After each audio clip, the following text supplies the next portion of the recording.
नाशिक महानगरपालिका सार्वत्रिक निवडणूक 2026 अंतर्गत प्रभाग क्रमांक 15 मधून भारतीय जनता पार्टीचे अधिकृत उमेदवार जाहीर झाले आहेत. अ गटातून अनुक्रमांक 2 श्री मिलिंद सुमन मधुकर भालेराव, ब गटातून अनुक्रमांक 2 सौ अर्चना चंद्रकांत थोरात, क गटातून अनुक्रमांक 4 श्री सचिन रमेश मराठे हे भारतीय जनता पार्टीचे अधिकृत उमेदवार आहेत. सदर उमेदवारांना कमळ या निवडणूक चिन्हासमोर बटन दाबून बहुमताने विजयी करण्याचे आवाहन करण्यात आले आहे. क गटातील उमेदवार सचिन भाऊ मराठे हे प्रभागातील खंबीर नेतृत्व म्हणून ओळखले जात असून तळागाळातील नागरिकांना सातत्याने मदतीचा हात देणारे माजी नगरसेवक आहेत.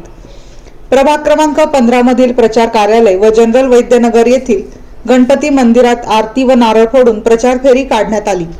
यावेळी परिसरातील नागरिक मोठ्या संख्येने उपस्थित होते. सदर कार्यक्रमात आमदार सौ देवयानीताई सुहास फरांदे यांच्या हस्ते नारळ फोडण्यात आले. यावेळी नाशिक शहरातील भारतीय जनता पार्टीचे विविध पदाधिकारी उपस्थित होते. वृत्तसंकलन अधिकार न्यूज नाशिक.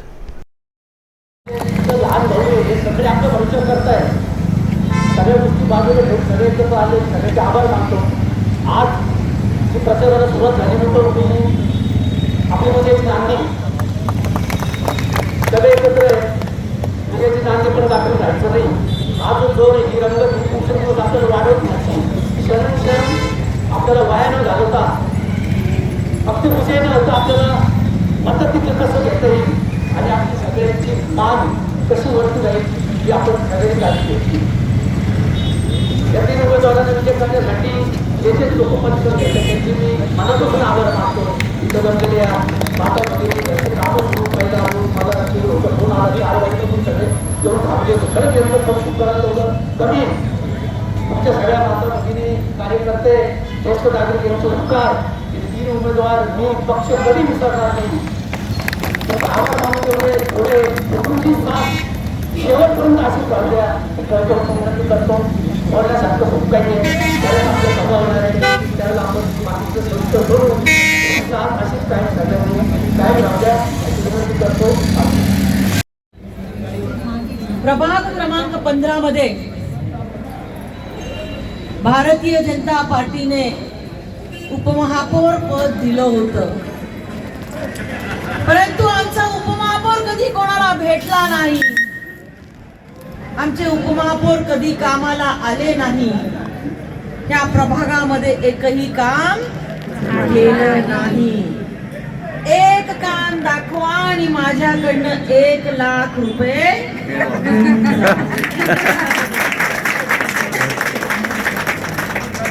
एक काम जर केलं असेल तर माझ्याकडनं 1 लाख रुपयांचं बक्षीस. कानडी उद्यानाचं नूतनीकरण कोणी केलं? मी केलं. त्या ठिकाणी मंदिराच्या भोवती पेवर ब्लॉक कोणी बसून दिले? प्रत्येक ठिकाणी काठे गल्ली परिसरामध्ये ठिकठिकाणी अर्चनाताई तुम्ही आहात शिरोड साहेब कोणी काम केलं? अर्चनाताई मी करून दिली. गल्ली बोळामध्ये सगळ्या ठिकाणी आमच्या अर्चनाताई होत्या, आमच्या मिलिंदची आई होती. त्यांना कुठलंही काम मिळू दिलं नाही, काम करू दिलं नाही. आणि त्याच्यासाठी मी प्रत्येक प्रभागामध्ये प्रत्येक गल्ली बोळामध्ये निधी दिला. तुम्हाला असं कधी जाणवू दिलं नाही. त्यांना उपमहापौर पद दिलं, काम करता आलं नाही आणि दुसऱ्या पक्षामध्ये पक्ष लोकांना वाऱ्यावरती सोडून निघून गेले. कधी भेटले का? आता भेटत असतील.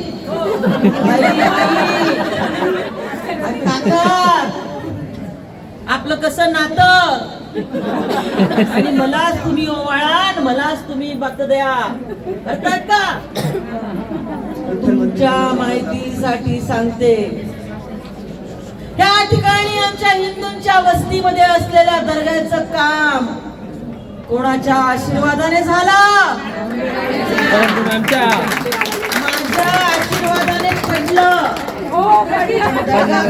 आशीर्वादाने उभी राहिली होती.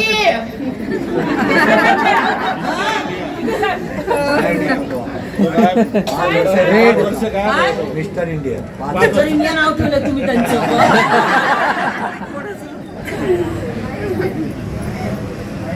अहो ह्यांनी कधी लक्ष दिलं नाही.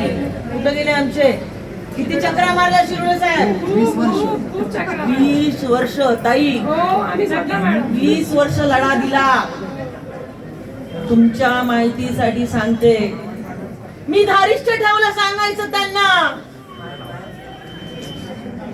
की तुमच्या घरामध्ये जर कोणाची मयत झाली, आमच्या घरामध्ये, तर आमच्या कोणाच्या घरातल्या मयत झाल्यानंतर हिंदूंच्या, तुमच्या समाजाच्या एखाद्या श्रीमंताच्या अंगणामध्ये आम्हाला तुम्ही अंतिम संस्कार करून द्याल का? ते म्हटले नाही.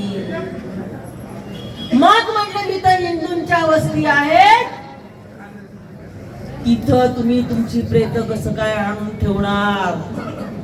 आणि मी हा लढा माझ्या खांद्यावरती घेतला आणि आज मी उभ्या महाराष्ट्रामध्ये मी ते काम करत आहे.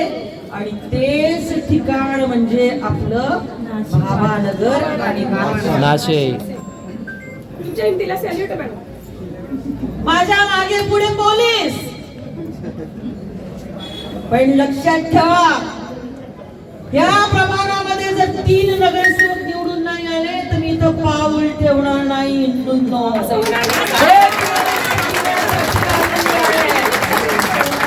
तिन्हीच्या तिन्ही उमेदवार जर निवडून आले तर मी हिंदूंच्या केसांना धक्का देखील लावू देणार नाही.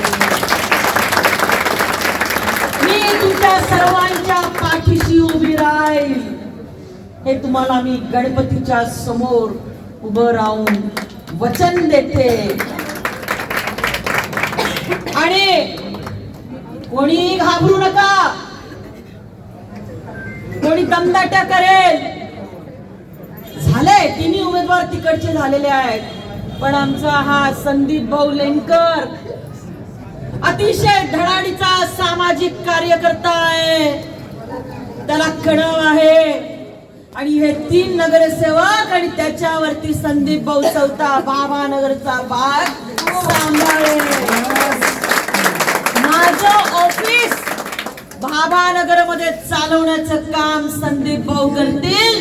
आणि मी तुम्हाला सांगते, मुख्यमंत्र्यांशी बोलून मी त्यांच्यावरती देखील जबाबदारी टाकायला लावेल. कारण माझी तुम्हाला विनंती राहील की माझा लढा महाराष्ट्रात चालू आहे. तुम्ही त्यांचं विरोधकाचं पॅनल बघितलं का? 3 उमेदवार विरोधी पक्षाचे कोकणी आहेत.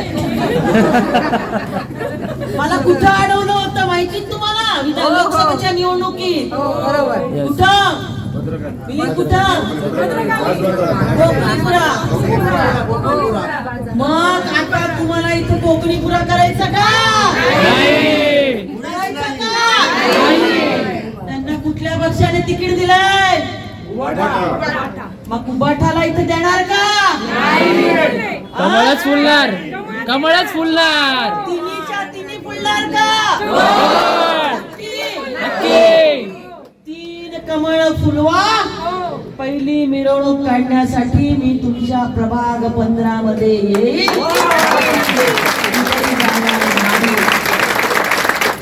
ज्येष्ठ नागरिकांना तुम्ही ऐकतायत का सगळे? माझ्या महिला शक्तीने जे सांगितलं मला, महिला शक्तीने मला सांगितलं,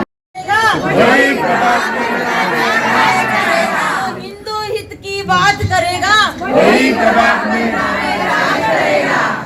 भारत माता की जय, वंदे मातरम, जय श्री राम, जय श्री राम, जय श्री राम, जय श्री राम. बोल बजरंग बली की जय, बोल बजरंग बली की जय, बोल बजरंग बली की जय.